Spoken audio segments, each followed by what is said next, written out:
It once stood as a dominating figure and a symbol of American ingenuity. Its powerful engine once carried its steel frame throughout the western United States.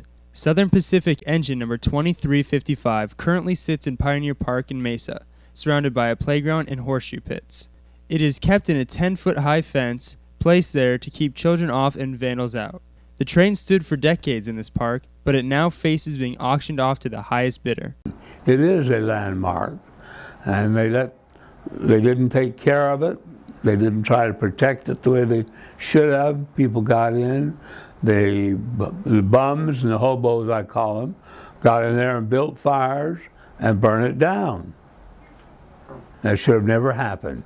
The locomotive went into service on the Southern Pacific Railroad on October 18, 1912, and graced the rail lines for 45 years. For the last 50 years, it has served the Mesa community, creating fond memories for the residents who grew up with the train. Yeah, I think kind of taking it away would be a disservice, and certainly would be a disservice to future generations, because you're not going to get it back.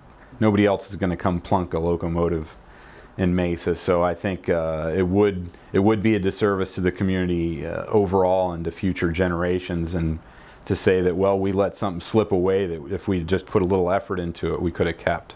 Some members of the community have taken charge to make sure the train is preserved. The group Save Our Train's goal is to restore the train and place it permanently in Pioneer Park as a monument. However, the city of Mesa has given the residents until the end of March to raise $10,000. I think the committee's focused most on getting an initial amount that's about $10,000, and with the hope that if the city leaders see that they'll allow the committee to continue to raise funds for a bigger restoration project for the locomotive. For now, the train still stands powerful and dominating. Its countdown to its potential demise rings louder each day, and while Save Our Train fights to get more residents involved, the train still stands as a symbol of the past.